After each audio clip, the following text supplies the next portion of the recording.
Good evening, ladies and gentlemen. This is going to be a bit of a different video from me. I just kind of wanted to do like a cool little quick video talking about some stuff. Um, Anyone who knows me personally knows that I'm actually a very big fan of card games. I've played card games for most of my life, definitely all of my adult life. When I was in high school, I started playing Yu-Gi-Oh! In tournaments. I started going to a local game store by me, playing lots of Yu-Gi-Oh! As I got through college, I played Magic. I've played a little bit of Force of Will at points. I knew how to play the Pokemon trading card game, even if I never actually played it. And then, even recently, I actually started playing the Digimon trading card game.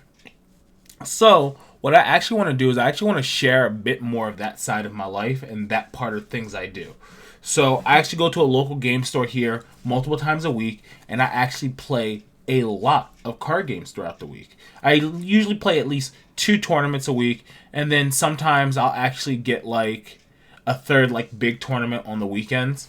And so I actually wanted to share kind of like my thoughts and feelings from what actually happened on this Wednesday that just passed when I went to my Digimon local weekly tournament. So first thing I want to do is I want to actually show off the deck that I played, and then I'm going to talk about the things that happened in the tournament and my thoughts on this deck moving forward. To make sure I temper people's expectations correctly, this is not a how-to video. This is not a this is my thoughts on these specific. Actually, no. This is very much a. This is my thoughts on the meta. This is the deck I played, changes I'd make, what I played again in future, etc. It's more of a tournament report than it is a how-to. If you want to do a how-to in this game, there are many other videos out there that have very detailed how-tos to this game. I'm going to be talking in a decent amount of language that would expect you to already know how this game works. So, without further ado, let me actually switch over to my desktop scene. So, here is the deck that I actually played at my Wednesday night local. This was Wednesday, January 5th.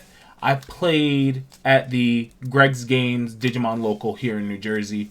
And I decided I wanted to play Green Control. So, I decided to play Green Control because green is actually Green's a very interesting color. Green is a very slept-on color. A lot of people don't think green is very good. I don't fully disagree with that mindset. Green actually has a problem with having some really bad matchups in the meta currently, but you can play it and have a pretty good time if you can just avoid the bad matchups. I did not avoid the bad matchups last night. So let's actually start getting into the deck list so then I can talk about it. So first we're going to talk about my Digitamas. We're playing a full 5. We were playing 4 Yokomon and 1 Minomon. Yokomon, I think, might be Green's best generic Digitama, especially if you're playing Digiburst. Just when you use the Digiburst effect, removing the Yokomon from your Digimon, you get that 1-turn buff, which sometimes can be enough to get over really dangerous threats. Minomon, Green's a very grindy deck. You go through your Digitamas really fast, so you just kind of want to play another 5th Digitama. I wasn't sure what my 5th one I wanted was going to be, so I just kind of went safe with Minomon. If I'm swinging through my opponent's Digimon, it gives me that slight buff. Keep those out like that. Next, we're going to actually go into my rookies. We start out with 4 Lalamon. Once again, a lot of Digiburst in this controlled list, so because there's so much Digiburst, you actually do get a lot of value out of Digibursting Lalamon.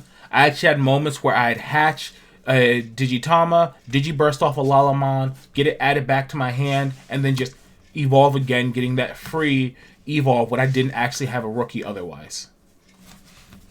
3 Terriermons. Terriermon actually is really big in the format right now. We currently are in the BT6 format with the additions of the starter deck 7 and 8, which gave us access to the memory boosts. Those cards are wild with how much they allow you to make really random like plays out of nowhere. So because of that, having Terriermon being able to just tell memory boosts no, they can't do that, it's kind of a big deal. I have 4 Goblimon. Goblimon is just a generic 2-drop rookie. Just he's in there for that reason. Sometimes really good to have that generic 2-drop rookie. And then we were running 4 Tentomon as my last rookie. Tentomon, I only had 4 misses in my entire deck. So because of that, Tentomon's pretty reliable. Hitting just reveal a top card, so long as it's a green Digimon, goes to your hand. He's typically a +1 unless you get insanely unlucky, which I hilariously did half the times I used him. And it's kind of funny, but it is what it is. We know what we're signing up for when we're playing these games. So that is 15 rookies. It's kind of a lot of rookies, but it actually helps a lot because I don't run into rookie breaking issues with the deck very much. For Agumon, Agumon's one of the few additions from BT6 that I've made to this deck. He's a hybrid, so he can evolve on my Tamers. That's something that not all the colors in the game have access to yet. Only blue and red had it previously, and now green has it. I've actually had lots of moments where people didn't realize that the hybrid existed, and then suddenly they like realize it and go, wait, I have to respect that or I could die. For Kabuterimon blocker, 1 cost Evo, just a good card. Sometimes it's good to be able to have the blocker to slam. And then for Weedmon, he's 1 cost Evo, 4 cost hard drop, but it's really low for a champion. And then on top of that, if we Digiburst him away from a bigger Digimon, we gain a memory, so that always comes in handy. Next we have our 5 Digizorption cards. 4 Blossomon, 1 Agumon. We're only allowed to play 1 Agumon. If we could play more, obviously you would. This would probably be like an 8 Digizorption package at the level 5 slot. But these are good cards. They allow you to make some very massive extension plays, especially getting into Nidhogg's from situations where you honestly shouldn't be able to. Good cards. And then rounding out our level 5s, we have 4 Lilamons. Lilamon's actually a really insane card. I had plenty of times where I'd evolve into a Lilamon, Digiburst off a Lilamon, Digiburst off a Weedmon, gain a memory, get this back to my hand, be able to evolve and raising with it, and then still use Lilamon to just beat over whatever I just suspended with her ability. Really strong card. I wouldn't say she's the best level 5, but she's definitely good. Then that's it for our level 5s. We're only running 9 level 5s. And then our level 6 lineup is technically really thick, but at the same time, it's not as thick as it seems. We have 3 Ancient Troymon. This is the other thing that we added with the new set with Arbamon. This is a great tech against Gabu Bond of Friendship, because having this on board, they swing with their Gabu Bond, then you go, cool, you unsuspend him, then we'll resuspend him, locking him down. It really messes up go wide decks where you just keep tapping down their guys as they swing, so they can't actually over-aggress on you. And combos with Arbamon, because Ancient Troy dies, you have an Arbamon in hand, you can drop it onto the board. 3 Nidhoggmon. So in reality, this probably should have been a 4-2 split, but I actually don't have an extra Nidhoggmon right now, so I kind of got stuck with the 3-3. The 3-3 was honestly super fine. I saw them both a lot, but I kind of do wish I could have maybe swapped one of the Ancient Troys for a Nidhogg. And then the last Digimon in my deck for Raffleziamon. Raffleziamon, it's technically a level 6, but it does have the ability to evolve on top of your level 6s. So because of that, you can actually make some very interesting plays with its abilities. It combos really well with Lilamon, where you can use a separate Lilamon, tap something down, Raffleziamon stun something off the ability, and then beat in to your opponent's Digimon that just got suspended down. You can really do like a lot with this deck. Time for the not Digimon cards. There's only 4 in the deck. We run 1 copy of Hidden Potential Discovery. It is possibly the best card in green. You're only allowed to run the 1, so we have our 1. And then 3 Mimis. So, weird thing I've seen, people are very like in on the cutting Mimis down to 1. I think Mimi being your memory tamer, it's very important that you see her. And so I definitely wanted to run 2 because of that. But then Arbamon existing makes me feel like you really want at least 3 Tamers he can evolve onto, because it gives you that extension and a really easy way to end games.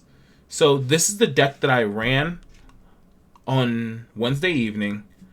If you've looked at this deck, you might notice some cards are not in sleeves. Like these aren't, one of the Gobblies, one of you, couple of you.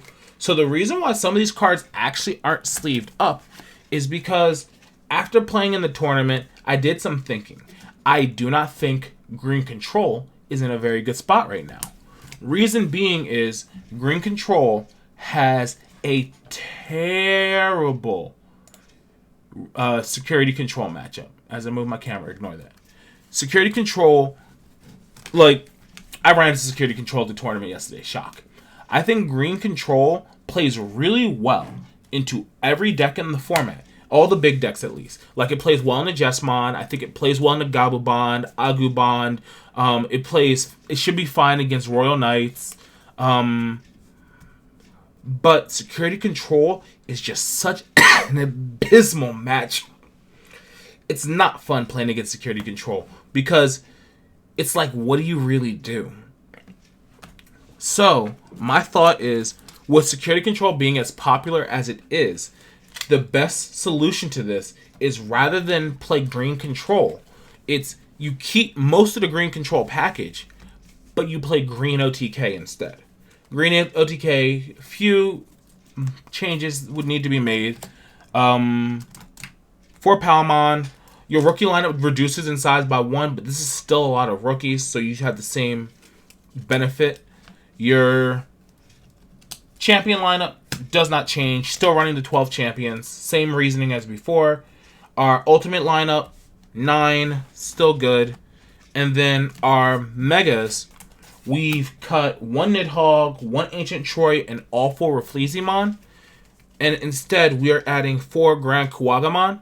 Grand Kuwagamon Palmon combo, kind of self-explanatory. Use this to end games with your 3 copies of Chaosmon. So, the idea here is, when you end up running into security control, their security is not always amazing. I actually have learned this very quickly. They just have a lot of ways to constantly beat your board off, though. Like, oh, you have a strong board? Removed. Strong board? Removed.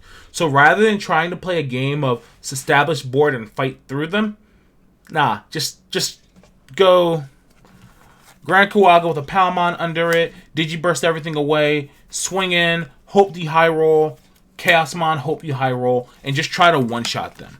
I think that is a much better strategy than trying to control them out the game, because I don't think you can win that game plan versus security control. I think you're like 10% to win that, if not worse. But with this, you at least have the chance of high rolling. They could hit their cards that don't do anything. You can at least get multiple checks off because you have the jamming. You don't care about their Digimon. You don't care if you hit a Zwart defeat. You really don't care so long as you just get those security out of there. And then they can only heal so much in a turn, especially since this deck is very good at not giving your opponent a ton of memory. So, your opponent will sit there with like 1 or 2 memory. They might heal 1, or they might Magna Andromon, heal 2 at some point, but at the same time, you're just going to get in for 3 in a chunk. So long as you can keep the security down and make one big push, I don't think this deck's security control matchup is as bad as Green Control's. On top of that, you can kind of just run over other decks. That being said, if you ask me, would I play Green at all in the current meta? I played it yesterday because I was having fun. I thought it was a really enjoyable deck when I was jamming games before the tournament. Even during the tournament, I still was having a good time. But my overall performance of the tournament wasn't great. My match 1 was against Black Royal Knights, and our game 1 took all but the last 5 minutes of our clock. And so what ended up happening was, because of that, I ended up losing because game 1 I decked out. I actually managed to find a line that would give me game, but I did not have enough cards in my deck to be able to do it. And that's what the problem was.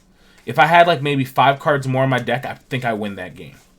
But it is what it is. I probably could have found a way if I got a little bit luckier a couple times more frequently and made a couple better decisions here and there. But it is what it is. It's card games. We play this game for variance. My second matchup was security control against someone who I know pretty well. He completely ran me over. It wasn't close. There was nothing I could do about it. I just kind of sat there sadly as he sat there with 8 security. And I'm like, well, sucks to suck. My last matchup was against a guy who's still pretty new to the game, so unfortunately it was a bit of a curve stomp. But when you're in the O2 bracket at that point, that's kind of what you're signing up for. You end up getting matched up against the people who are not having a good night, they're new to the game, things like that. He did put up a good fight, but just the green control just stunned his deck down and then it kind of just ran him over. I think each game, I just kind of overwhelmed the board with small guys after locking down his big guys and just ended it. But I digress. I think green is not a bad color. Green just, unfortunately, has not gotten tools in the last set like the other decks have gotten. Like, in set 5, green got Refleximon, which is a good card. But the problem is, all the other colors got massive decks and massive power increases. Green didn't. In set 6, kind of the same thing. Green got Agumon, which I think is big. Hybrids are really powerful. But at the same time, we're getting more hybrids. It's not that big of a deal. We're getting more hybrids in set 7. And so once set 7 hits, I think every color has hybrids. I think every color has hybrids at that point. Maybe black doesn't, but I know every color has really good hybrids, and there's some really powerful hybrids in set 7. Green just, I don't think, is in a good spot because it's bad into the meta and it needs more tools. But that's my opinion. That's my 2 cents. You can feel free to disagree with it. I actually wasn't planning on doing this much more, but I'll grab this and we'll talk a little bit longer. So, the store that I go to, they actually have big tournaments semi-regularly. So, what's actually happening is, on Sunday, they're having a case tournament. If you don't know what a case tournament is a tournament in which the top 8 prizes, they have a booster box case for them. So, that's 12 booster boxes. So, I actually intend to go to said case tournament. And so I've been going back and forth on what deck I actually want to play in it. And so eventually I actually have settled on this deck that I'm going to be playing. So if you give me a second. This is the... Where is the dang card? I literally just had it in my hand. Not scripted. I'm smart. The Agumon Bond of Bravery deck. This deck is considered like tier 1.5 right now. It is not one of the big meta decks. The big meta decks are being Agumon, Jesmon, and Security Control. Those being like the really big threats to the format. I think this deck is really good. I think this deck is extremely powerful. I think this deck matches up well into the format. I like this deck. I think this deck's really good. I think this deck is a good way to attack the meta because this deck plays well into Agumon. It plays well into the what's it called? It plays well into Agumon. It plays well into the Jesmon deck because it can keep pace with it. Jesmon can still get its OTKs off, but this deck, because it's so low to the ground, can kind of keep up and even run down Jesmon. And then a lot of the rogue decks, this deck doesn't really blink at. It just kind of looks at them and goes K and keeps doing its own thing. So I wasn't originally planning on doing a deck profile of this deck as well, but I pulled it out and I managed to talk and buy myself enough time to organize the deck. So let's take a look at my Agumon Bond of Friendship, Bond of Bravery deck. First things first, our Digimon was 4 Koromon. That's it.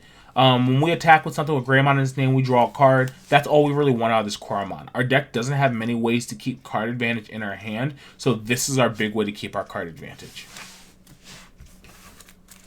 1. Agamon Expert. Excuse me. 2. Agumon Experts. Agumon Expert is the worst Agumon in the deck, but he allows us to recycle our better Agumons, which that is a very big deal. The fact that we are able to get extra copies of our good Agumons out of him is a very, very big deal. So, we're running 2 of him. We have 4 of the starter deck 7 Agumon. Just gives our Digimon plus 2k DP when they attack our opponents. Really good card, just really powerful. It actually makes a huge deal with some of the things that we go for in our deck. 4 of the BT6 Agumon. He combos with Bond of Bravery to give us extra damage. His whole job here is to help us cut through our opponent's security. Here's the one thing that I'm actually iffy about.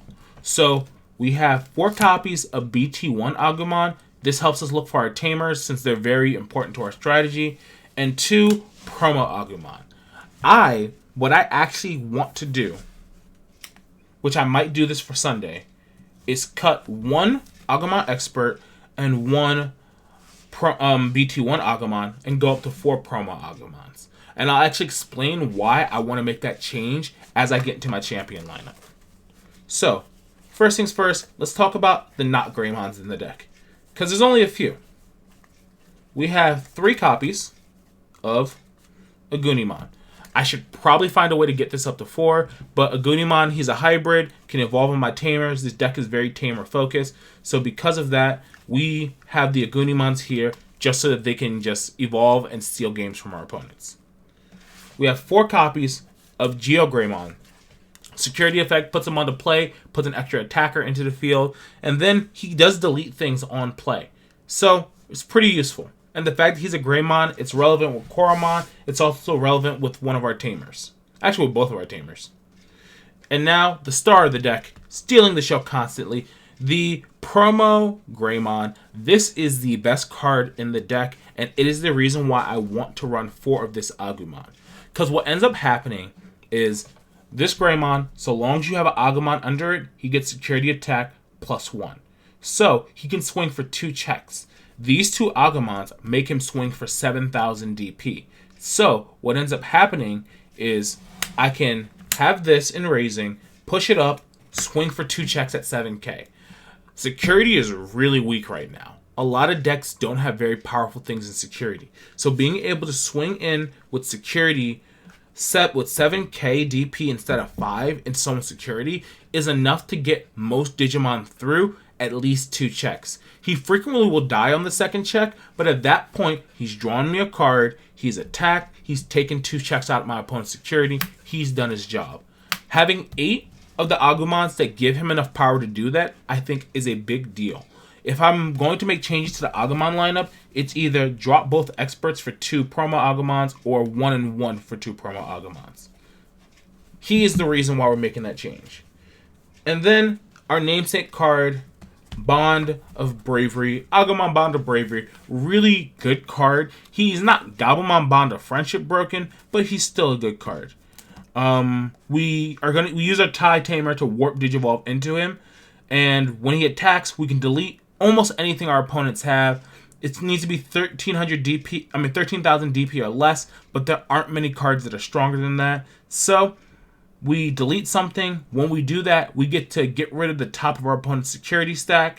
So, doesn't trigger it, which is good into the security control matchups. And then we swing for 1 check and then 2 checks if we are on top of our specific Agumon. So, Bond of Bravery can take 3 security in 1 swing. Granted, it does require your opponent to have a Digimon and for him to be on top of the right Agumon, but still, that's a big deal. But the funny part is, even though the deck is named after him, Greymon does a lot of the heavy lifting. I've won so many games not seeing my Bond because I saw 2 Greymon. Now, the last Digimon in the deck, this is the only not Agumon, Greymon line Digimon in the deck. We run 2 copies of Magnadramon. Magnadramon is a very powerful card. We just slam it on the board for 11, and then it recovers us 2 when we really need it. Because Bond of Bravery causes us to get rid of our security, so we kind of want a bit of an insurance plan for when we're in weird situations where we know the game won't end, so we need to make sure we don't die on the crackback. Next, we're going to move into my options. We actually run a lot of options. I think we run 10. We run 4 Atomic Blaster. Atomic Blaster is huge in the current meta, especially with Gabumon being so prevalent. Delete Digimon your opponent controls up to a maximum DP of 8,000. Typically, that's wiping an Gabumons board gets wiped off of that. Then we have 4 copies of Gaia Force. Just kill a thing that hits us. This actually is really good for Jessamon and Agumon because having these 4 in the deck means your opponent is very likely to hit them in your security and trigger it for free. And then 2 red memory boosts. This is just a small card here just to add a little bit more consistency, help us look through our deck more for our cards we need. Lastly, we have our Tamers. We're running 4 Tai Kamiya for this one trigger combos with our Agumon. This one, we need this to be able to warp from Agumon straight into Agumon. Granted, we don't keep our Agumon when we do that, but we still actually get a lot of advantage off of it. Also, when any of our Digimon leaves raising, we draw a card and get an extra memory for the turn. So it's actually very big. I've put this guy in raising, moved him out, drawn a card, gotten an extra memory, been able to swing for the 2 checks, and then do so much more on top of that. And then our last, but certainly not least Tamer, that you cannot see who that is. It is Marcus Damon. We have 3 copies of Marcus Damon. He's our memory Tamer. We don't have anything as powerful as Davis. Davis is an insanely good Tamer out of the Gabumon decks, and Marcus is our closest we have to that. We don't build up to use the BT1 Tai Kamiya, so this, and you combining this with our Greymon package, actually works really well for us. Because when we swing with our Greymons, we gain a memory off him. I've run into far too many situations where I wish I just didn't trigger the gain 1 memory off of that.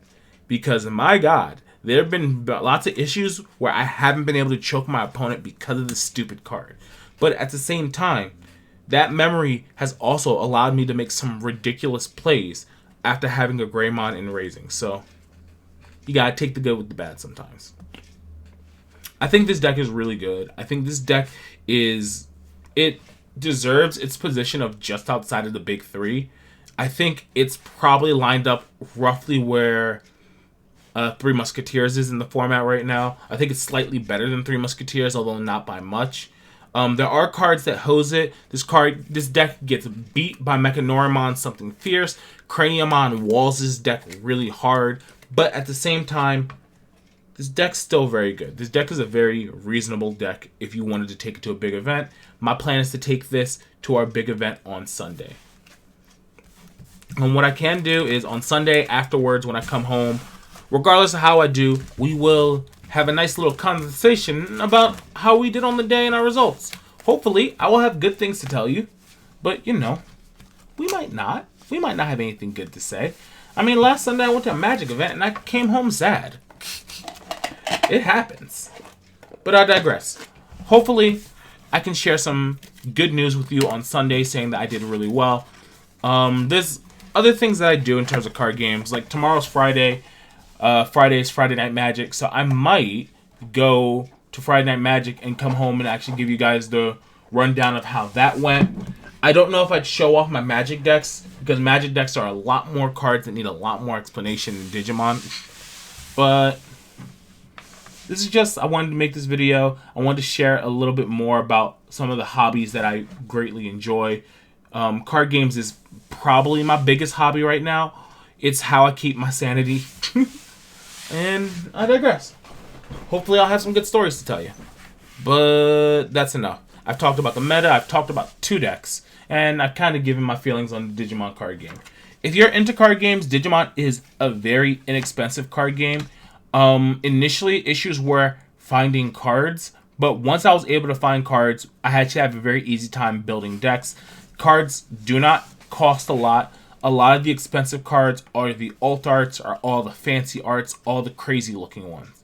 So you can, like for example, the Agumon Bond of Braveries that I have.